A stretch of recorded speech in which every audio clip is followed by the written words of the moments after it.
Arlen, there's so many things I want to talk about with you. There's so much information that you can give to our listening audience. But first, let's talk a little bit about your brand new book that you wrote called The Silver Age of Comic Art. Can you tell us a little bit what the inspiration was for the book and also what it's all about? Well, absolutely. And also I wrote and also designed it because I'm an artist and graphic designer, because the book is, in my opinion, the first true coffee table art book about the comic book art itself. I mean, we always talk about what a visual medium this is, and yet most of all the history books I've ever seen about comic book art history were text-heavy with miniature reproductions. True. And I never thought that these books got across what's great about comics, which is primarily the art. I don't mean to diminish the characters or the stories, but as an artist myself, I think most people were seduced by the imagery of comic book art, and I just felt that how come there isn't a coffee table art book about comic book art that shows the actual art? And I've wanted to do this book for over 25 years, practically my whole life, and I finally got the chance to do it this past year, and I'm very proud of it. It just hit bookstores in early December, and you just got a Silver Age of Comic Book Art. It's primarily, obviously, about the Silver Age of comics and those artists responsible for doing the great artwork there. Hey, and you just got a great write-up in the New York Times, am I correct? Absolutely. The Sunday, December 14th in the Arts and Leisure section.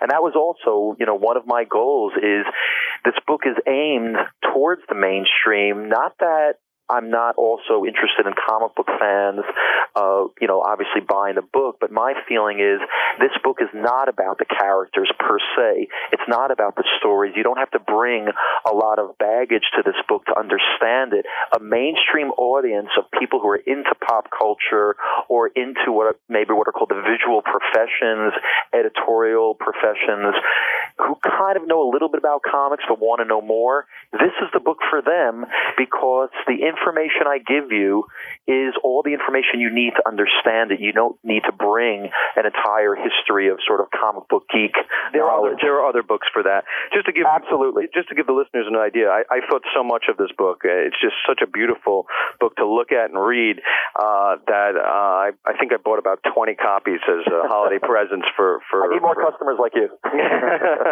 By the way, where can we get this book, Arlen? Well, first of all, it's in most of the major chains, although you have to call and find out if your specific bookstore like a Barnes & Noble or Walden Books has it. Obviously, you can get it on the web, Amazon.com, or you can go right to the publisher, which is collectorspress.com, and get the book directly from them. Tell us the name of the book again, Arlen. The name of it is? The Silver Age of Comic Book Art. And can you also get this book through your local comic store, right? Oh, yeah. Most comic book stores have it. Absolutely. I would hope they do. You coined an interesting phrase in your book, comics and counterculture. And I was wondering if you could just tell us a little bit about what that actually means. Well, when I was searching for a theme to do this book on, and again, most comic book history books attempt to tell the entire story of comics, and it's a very rich medium. You can't do it all in one book, which is why most books have been primarily text-heavy with miniature reproductions. So in choosing the 60s, which is the era I grew up in and had as much of an emotional identification, I wanted to tell the story of comic book art in the 60s, how the art itself reflected what was happening in the 60s. So from the early 60s, the Kennedy years, the optimism, looking towards the future, technology, you have the early 60s DC characters, what I call the techno heroes, like the Atom, and the art was very slick. Infantino, Gil Kane, Kurt Swan. It kind of paralleled the feeling of the early 60s. Of course, by the late 60s, the psychedelic movement, the counterculture coming in, Neil Adams' hyper-realistic style, the Green Lantern, Green Arrow series portraying what was happening in America.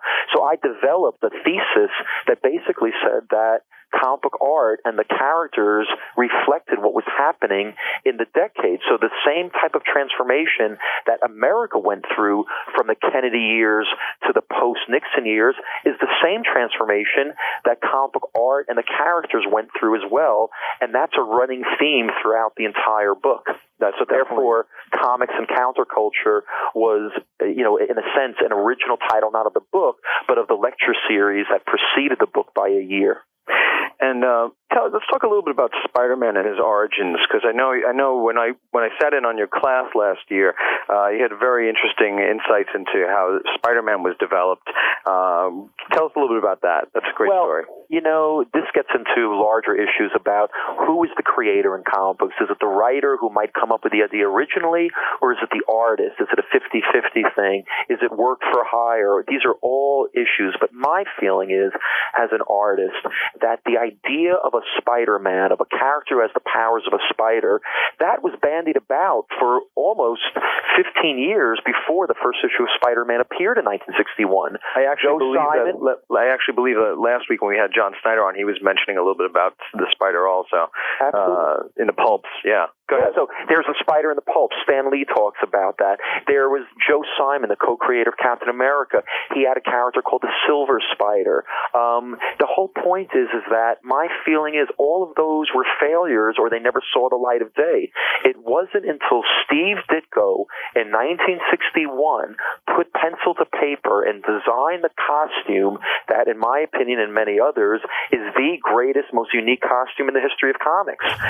That visual creation is what made Spider-Man successful. Now, this isn't to knock the stories of Stan Lee or the whole idea of Spider-Man being an anti-hero and outsider. But I'm sorry, go on. I was just going to say, for Stan Lee, this was a story he was going to basically put in the back of another comic book. He wasn't even thinking of this being... And he first got Jack Kirby to draw it, and he rejected Kirby's work because Kirby made him look like a typical Kirby character. Mm-hmm. Stan Lee's genius not only was to write, of course, the first Spider-Man story and give him that whole Peter Parker outsider persona, but was in choosing Steve Ditko, the artist, to give him not the typical muscle-bound superhero Kirby approach.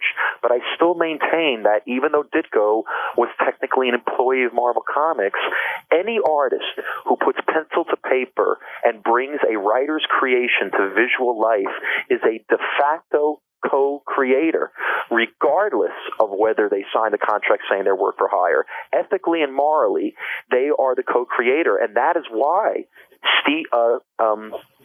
Sam Raimi, the director of the Spider-Man movie, supposedly would not agree to direct the film unless Steve Ditko was given an on-air credit, because he firmly believes that without Ditko, we would not have the Spider-Man that we know today.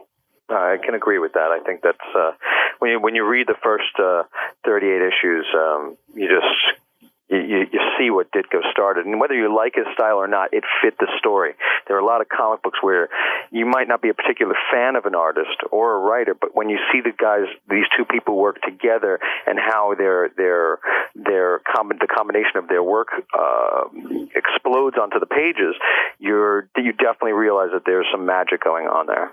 Well, in the book, I quote the great DC and Marvel writer Steve Englehart, and talking about Spider-Man, he says, the 39 issues and 2 annuals Steve Ditko drew of Spider-Man had the essence of strangeness, of darkness, that not even the massive success and consequent loss of a single guiding spirit could obliterate. Spidey is Spidey and no one else because of Steve Ditko. Hey, there you go. Absolutely. Hey, Arlen, do you have a favorite artist who is a comic book artist in contemporary times? There's somebody that stands out in your top 10? Today's comics? Oh, man, there's so many great artists. There's so much great art going on now. I mean, I love Michael Allred. I love John Cassidy. We were talking about John Cassidy over the weekend. He's really a talented artist. He's brilliant.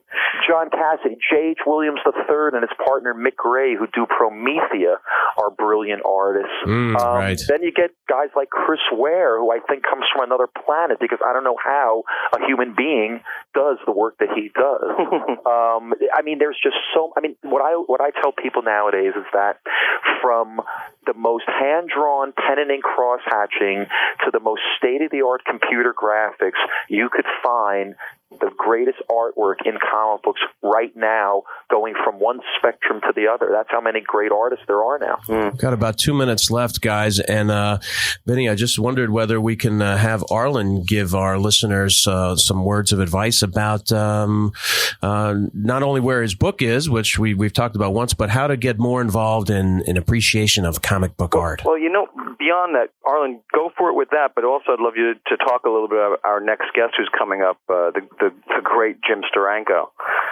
So please, tell us a little bit about what you think about collecting and how to get more involved in comics, and then a little bit about Steranko. The only way to get more involved with comics, it reminds me of that Clockwork Orange movie where they prop the guy's eyes open and force him to watch a movie. That's right. You've got to go to a comic book store with somebody who knows comics, like myself, obviously, and get them to weed through the dross and find the gold. There's something for everybody in comics, women as well. There's stories about, it's not just superheroes. There's so much great stuff out there. You just have to go and investigate it and find it and buy it, obviously.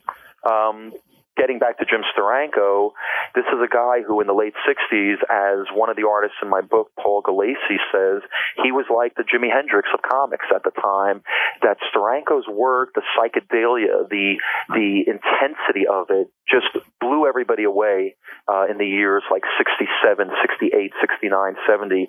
And his work, a relatively small body of work, is in direct converse proportion to the influence that work had.